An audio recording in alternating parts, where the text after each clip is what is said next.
Et une des questions, effectivement, la question de l'usage proportionné de la force et des consignes qui sont données aux forces de l'ordre. Sur le sentiment de protection dont vous parliez de Christophe Castaner, justement, nous sommes en ligne avec Denis Jacob. Bonsoir, vous êtes en direct avec nous, vous êtes secrétaire général d'Alternative Police. On parle de ce ministre de l'Intérieur, il est, je le disais, très critiqué par l'opposition, mais au sein des forces de l'ordre, chez les policiers, est-ce que c'est un ministre qui a plutôt une bonne image et est-ce que vous diriez que c'est plutôt un bon ministre de l'Intérieur ?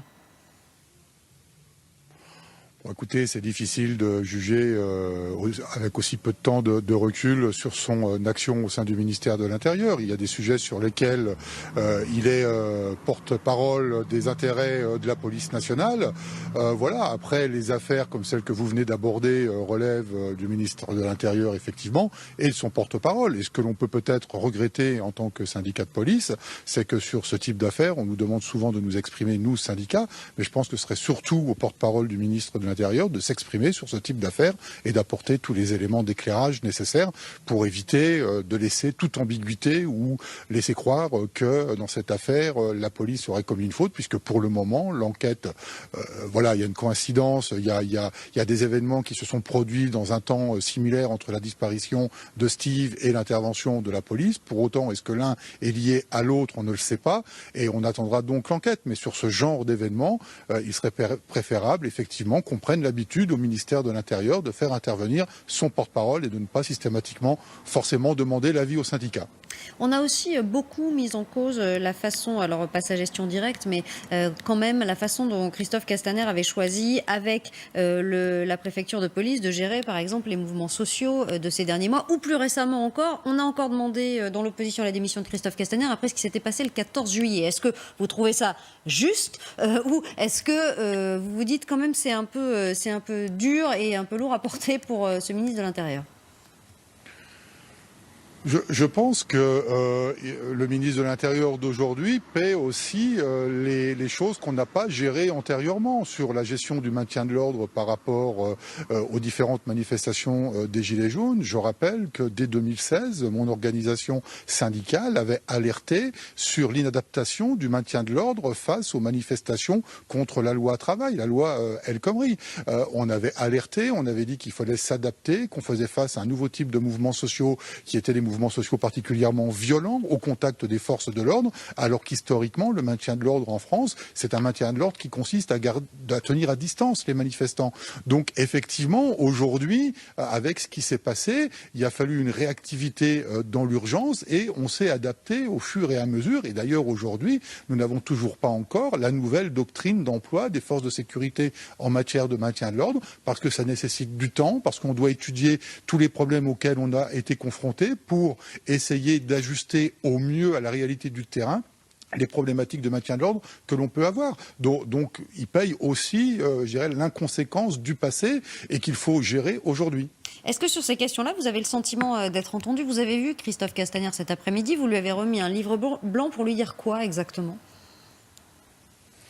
Alors cet après-midi, je rappelle, c'est pas Christophe Castaner que j'ai rencontré, mais c'est son conseiller police. C'est un rendez-vous qui était fixé déjà depuis quelques semaines, puisque ça a été fixé début juillet.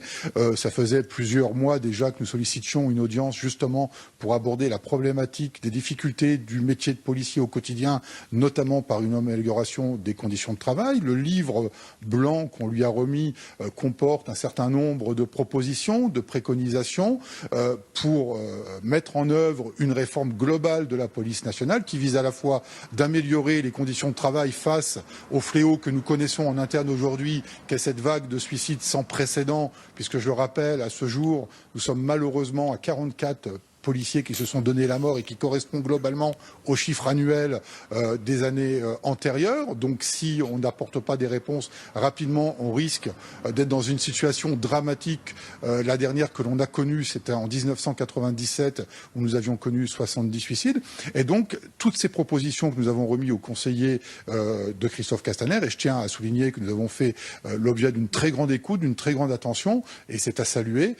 Et tout ce qu'on a pu remettre aujourd'hui, s'inscrira, je l'espère, en tous les cas, il y a eu des points de convergence sur la future réforme de la police nationale, mais normalement, le livre blanc qui devrait être remis par Christophe Castaner dans quelques mois devrait justement apporter des réponses concrètes aux conditions de travail de mes collègues, que ce soit en matière de reconnaissance, de considération, de respect, mais aussi de réorganisation des services, des structures, pour justement qu'ils puissent travailler mieux, plus sereinement, et puis aussi apporter un service public de qualité que nos concitoyens sont en droit d'attendre de nous. Donc, vous lui faites plutôt confiance? Écoutez, comme on dit souvent, la confiance n'exclut pas le contrôle. Il n'y a pas de raison qu'on ne lui fasse pas confiance. Il a fait des propositions récentes.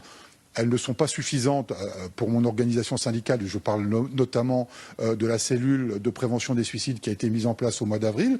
Cette cellule, elle est intéressante puisqu'elle est là pour prévenir les suicides. Mais les suicides, c'est la conséquence d'une situation, c'est la conséquence d'un mal-être, d'une souffrance. Et nous, ce que l'on dit, c'est oui, il faut faire de la prévention, mais il faut surtout s'attaquer aux causes. Et les causes, c'est une réforme aux profondeurs de la police nationale qu'il faut apporter pour qu'on apporte enfin des réponses à nos collègues qui sont suremployés, qui connaissent une fatigue accrue depuis les attentats de Charlie Hebdo avec une succession d'événements nationaux et internationaux. Je ne vais pas faire la liste à l'après-vert, mais on a eu le Mondial en 2018, on a eu l'Euro 2016, on a eu les mouvements sociaux des Gilets jaunes, on a eu les mouvements sociaux de la loi El Khomri, et puis on a tous les événements nationaux qui ont lieu chaque année, le 14 juillet, la Saint-Sylvestre, où on est toujours confronté à des violences particulièrement fortes. Donc il est temps qu'on repense la police nationale pour l'adapter à la réalité de notre société et puis donner une bouffée d'oxygène à mes collègues pour qu'ils puissent enfin souffler. On va avoir une réforme du temps de travail dans quelques mois. Nous demandons à ce qu'elle soit efficace pour mes collègues qui aujourd'hui n'arrivent plus à prendre leur repos. Je rappelle, on a près de 25 millions d'heures supplémentaires en stock. Normalement, elles devraient être en totalité payées. En tous les cas, Bercy, a priori, aurait donné son feu vert. Donc, on va voir sous quelle forme, quelles seront les modalités. Puis, il va y avoir la réforme des retraites également à la rentrée. Enfin, la rentrée sociale s'annonce chaude. Cette réforme des retraites, bien évidemment, appelle à toucher à des acquis sociaux dans la police nationale qui ne sont pas acceptables en l'état, d'après ce qu'on a pu lire dans le rapport de Levoy, notamment par rapport à la parité avec la gendarmerie. Et je rappelle que les acquis que nous avons obtenus, et ça remonte à quelques années, ça remonte à un statut qu'on a obtenu en 1948, et nous l'avons obtenu contre l'abandon de notre droit de grève. Donc on ne peut pas, comme ça, supprimer tous nos acquis alors qu'on a laissé tomber des pans davantage au bénéfice de ce statut très particulier. Voilà, une confiance prudente. Merci beaucoup, Denis Jacob, d'avoir réagi en direct sur ce plateau.